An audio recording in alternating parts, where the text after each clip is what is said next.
Hello दोस्तों, एक बार स्वागत आपका अभिनंदन आप ही के यूट्यूब चैनल पर।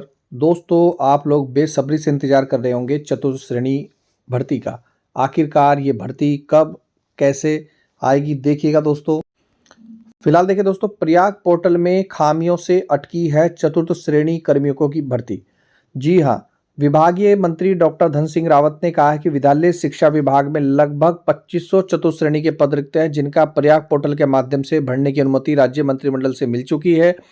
लेकिन पोर्टल के माध्यम से भर्ती प्रक्रिया में कठिनाई आ रही है। खामियां दूर होते ही विभाग में यहाँ पर देखिए चतुर्थ श्रेणी भर्तियां क्या हो जाएगी, शुरू हो जाएगी। तो प्रॉब्लम समस्या क्या है भैया, प्रयाग पोर्टल में है। जी हाँ दोस्तों, प्रयाग पोर्टल पर वास्तविकता में खामियां हैं। आप चाहें तो आप खुद अगर आप रजिस्ट्रेशन करके देखेंगे तो उसमें कभी वेबसाइट नहीं चल रही है, कभी समय पर ओटीपी नहीं आ रहा है। ओटीपी डालने पर दोस्तों फिर दोबारा से स्टार्टिंग से फॉर्म भरे जा रहा है।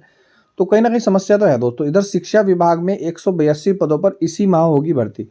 सुनने में तो दोस्तों जैसे हमें आ रहा है कि भैया सबसे पहले जो 2500 पद थे, वैसे तो ये 2500 के 2500 पद आने थे, लेकिन कुछ समस्याएं चल रही हैं। वो समस्या ये भी है कि किसी जिले से तो दोस्तों डाटा जारी हो चुका है कि कितने विद्यालय हैं, कितने मर्ज कर चुके हैं विद्यालय हैं, कितने अटल उत्कृष्ट विद्यालय हैं, कहाँ पर तैनाती है, कहाँ पर पद रिक्त है, उसकी जानकारी आ चुकी है बहुत सारे जिलों से। और टेलीग्राम जरूर ज्वाइन कर लेना, टेलीग्राम पर उसकी सारी पीडीएफ मिल जाएगी। अभी दिखा रहा हूँ मैं, लाइव दिखाऊंगा कि किस किस की पीडीएफ हमारे पास है। और सुनने में ये आ रहा है कि सबसे पहले अगर किसी जगह भर्ती होगी तो भैया रुद्रपुर जिले में होगी और 182 पदों पर होगी। उसके बाद अलग अलग जिलों वाइज भर्ती होती रहेगी। ये भर्ती प्रक्रिया और दोस्तों आउटसोर्स एजेंसी से होगी। और आउटसोर्स एजेंसी की एक और खासियत बात बता दूं, एक बार लग जाओगे दोस्तों तो शायद ही हट पाओगे, शायद ही। ये जानकारी मैं इसलिए भी दे रहा हूं दोस्तों, यहाँ पर स्क्रीन पर देखिएगा। ये जो भर्ती है दोस्तों आपकी आउटसोर्स वाली है। तो वन विभाग में भी दोस्तों आउटसोर्स कर्मचारी थे लगभग 2000 आउटसोर्स कर्मचारियों को हटा दिया गया था। उनको सेवा करते हुए काफी समय हो गया था, उसको उनको हटा दिया गया। लेकिन वो बाद में कहाँ गए दोस्तों, नैनीताल हाई कोर्ट गए। नैनीताल हाई कोर्ट से उन्हें बहाल कर दिया गया, उनकी सेवा समाप्ति पर रोक लगा दी गई। इधर आप देख ही रहे हैं संविदा कर्मचारियों पर भी 10 साल के जितने भी संविदा कर्मचारी है उनको सरकारी हो गए, नियमितीकरण हो चुका है। उपनल कर्मचारी के मामले में भी अगर देखें तो समान कार्य के लिए समान वेतन मिल चुका है। तो मेरा कहने का मतलब है ग्रुप डी बढ़िया स्रोत है भैया, एक बार अंदर घुसने का, एक बार अंदर जाने का। अगर आप, तो बहुत से बच्चों का सवाल था सर क्या इस भर्ती में हम पक्के हो सकते हैं। देखिए मैं कंफर्म तो नहीं कह सकता, लेकिन जो उत्तराखंड में जो वर्तमान में चल रहा है, देखिए इधर संविदा कर्मचारी 10 साल वाले नियमित हो गए और उपनल वाले समान कार्य के लिए समान वेतन मिल गया। और इधर आउटसोर्स कर्मचारी को बाहर निकाल दिया, दोबारा से उनको बहाल कर दिया गया। तो कहने का मतलब पॉजिटिव है। अगर आपको इस नौकरी की आवश्यकता है तो मुझे नहीं लगता कि इससे बेस्ट कहीं नौकरी आपको देखने को मिलेगी फिलहाल के तौर पर। और ये दोस्तों जो भर्तियां हैं शिक्षा विभाग में 182 पदों पर इसी माह होगी भर्तियां। अब वैसे तो डॉक्टर जो धन सिंह रावत जी हैं, मंत्री हैं, उन्होंने साफ साफ कहा था कि दिसंबर के प्रथम सप्ताह में होगी। अब दिसंबर का प्रथा तो सोच लीजिए कि दूसरा सप्ताह भी चला गया। आज यानी कि 14 तारीख हो चुकी, 2 सप्ताह पूरे हो चुके। चूंकि आज संडे है, उससे पहले सेकंड सैटरडे था, फर्स्ट सैटरडे था। तो कहने का मतलब मेरा दोस्तों ये है कि हो सकता है कि 16 तारीख को और या 17 तारीख को आपके आवेदन क्या हो सकते हैं, स्टार्ट हो सकते हैं। तो रुद्रपुर जिले की अगर मैं बात करूं तो 182 पद हैं। यहाँ पर देखो साफ साफ लिखा है मुख्य शिक्षा अधिकारी KS रावत जी ने। ग्रुप डी के 182 पदों पर नियुक्तियां आउटसोर्स के माध्यम से होगी। विभाग इसका प्रयाग पोर्टल पर अपलोड करेगा। ग्राम पंचायत के स्कूलों में स्थानीय बेरोजगारों को सबसे पहला मिलेगा मौका। अगर उस ग्राम पंचायत में अभ्यर्थी नहीं होगा तो संबंधित ब्लॉक के व्यक्ति को क्या दी जाएगी, प्राथमिकता दी जाएगी। तो उम्मीद है कि सबसे पहले जो भर्ती आ रही है आपके उधम सिंह नगर जिले में रुद्रपुर में आ रही है, 182 पदों पर आ रही है। आउटसोर्स से ये भर्तियां होंगी। देखिए दोस्तों, इसमें कई लोग बोल रहे थे कि सर इसमें वेतन की समस्या आएगी। देखिए वेतन की समस्या तो कई बार आती भी है। देखिए एक न्यूज़पेपर में दिखा रहा हूँ, जनवरी से नहीं मिला था वेतन।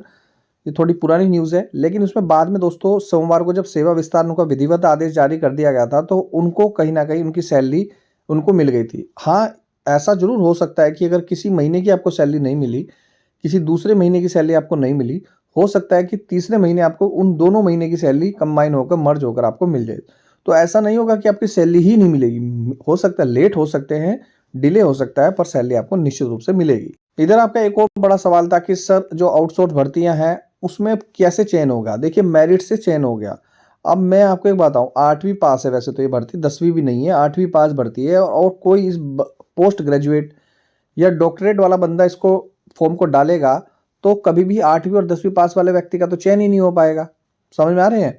तो मेरिट से तो चयन होगा ही, पर सबसे पहले प्राथमिकता जो मेरे को, जहाँ तक मेरे को नॉलेज है, सबसे पहले प्राथमिकता मिलेगी स्थानीय युवाओं को, और स्थानीय भी उस युवाओं को मिलेगी जिसने जमीन दान दी हो स्कूल कॉलेज के लिए, उसको प्राथमिकता मिलेगी। दूसरे नंबर पर विकलांग व्यक्ति को प्राथमिकता देनी चाहिए, स्थानीय हो लेकिन विकलांग व्यक्ति हो।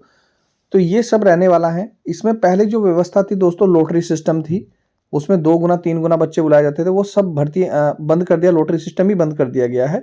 अब जो विभाग है वो मेरिट के आधार पर, जैसे 10वीं को इन्होंने आधार माना, सपोज करो, तो 10वीं में जिसके सर्वोच्च अंक होंगे, 12वीं में सबसे सर्वोच्च अंक होंगे, उनको आधार माना जाएगा, और विशिष्ट अंक, अनुभव, विशिष्ट अर्हता, जेंडर, स्थायी निवास के आधार पर ही आपका चयन हो सकेगा।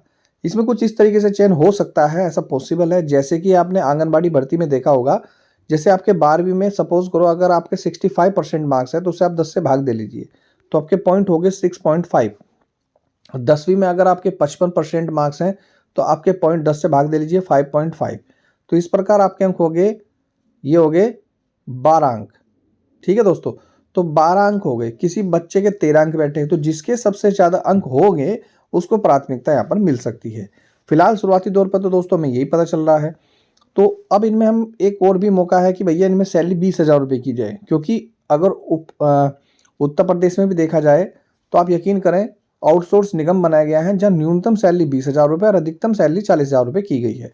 तो आप लोग अगर प्यार सपोर्ट इसी तरीके से रहा तो निश्चित रूप से दोस्तों हम लोग सैलरी भी 20,000 रुपये करा देंगे।